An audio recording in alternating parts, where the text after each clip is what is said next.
Let's take you back to one of the top stories of this weekend as well, which is the National Dialogue on Coalitions, which concluded its two-day gathering today. We've got Mr. Levy Ndou, who is a political analyst, to help us unpack some of the developments that we saw come out of there. Thank you very much, Ndou, for joining us this evening. I got to listen to Deputy President Paul Mashadile's press briefing after this particular dialogue, and he seemed quite confident, that there is a lot of appetite from different political parties and stakeholders for talks around coalitions and creating a national framework. But I thought it quite interesting because you've seen the president of the ANC, Mr. Cyril Ramaphosa, you've seen the Secretary General, Fikile Mbalula, and other leaders in the National Executive Committee saying that they're not interested in coalitions and are looking to win the 2024 elections outright. And then you turn around and have the state host a national dialogue of this nature. What are your thoughts on that contradiction? Good evening to you, Rafiwa. Good evening to the viewers at home.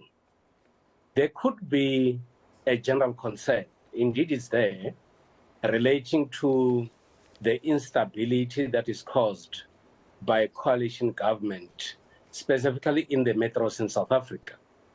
Of course, every leader who is much concerned about stability and service delivery would love to have a discussion so that there is a clear way forward in order to deal with stability and governance in the metros.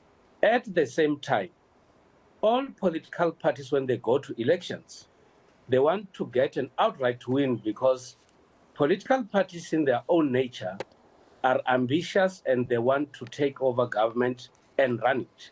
But unfortunately, the situation we find ourselves in is that there is a huge possibility of coalitions in some provinces and at national government. But locally, we have learned that there is no stability in coalition government. We have learned that you have got some political parties who would get into coalitions and not cooperate and ensure that there is service delivery. But what they will do would be to ensure that instability continues and that affects service delivery. So government has to plan ahead so that in the near future, such should be avoided. Ndou, how do we create that national framework? Because we don't have anything to learn from.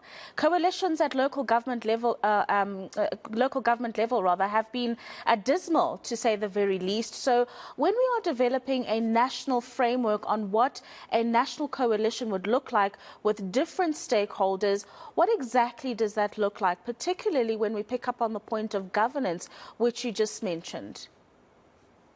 You need to have an agreement which is legalized that should therefore regulate how coalitions are supposed to be established and how coalition partners are supposed to behave when they are in a coalition.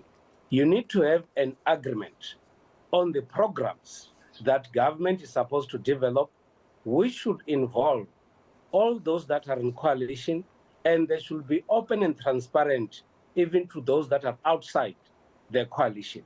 At the heart of any coalition arrangement, it should be service delivery, and also, of course, it should be putting the interest of the citizens first.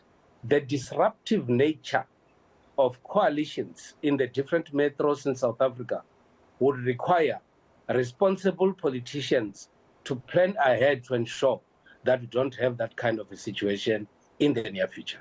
Ndou, what did you make of the ATM walking out of those particular discussions and the EFF not attending? So the ATM arguing that the ANC is simply using state resources to secure a place in government after the 2024 elections.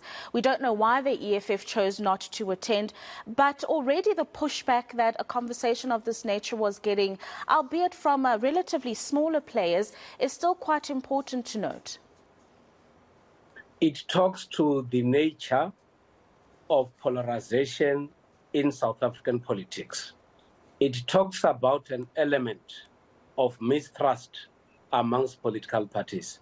It also talks about the suspicions that other political parties have.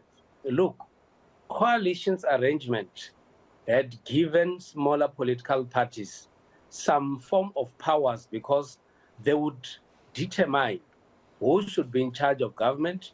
You know of instances where parties that will only have one seat would actually be given a very huge responsibility. And I think smaller parties were saying now that at least they're able to test the power. But if there is something that has to be developed that will seek to isolate them from government, it's one thing that might be frustrating these smaller parties.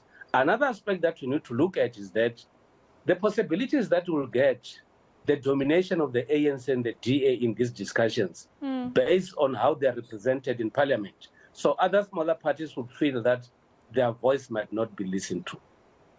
Is there any truth in the concern that has been expressed by the DA that this was an exercise to simply overshadow the Moonshine Pact, which has been driven by the Democratic Alliance over the last few months? Well, it will be difficult to get the truth out of that. But the bottom line is that when the DA is busy planning for coalitions, other political parties are doing the same. And whether we like it or not, there is constant competition amongst political parties on how these coalitions are supposed to be run.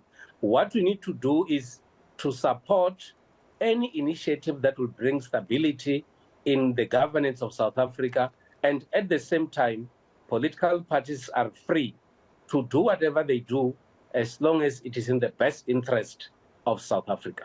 And that, I suppose, is the most important thing, what's in the best interest of the country and her people. Thank you very much, political analyst Levy Ndou, joining us this evening to speak about that coalition dialogue that happened at a national level and really what it's set the stage for ahead of the 2024 elections.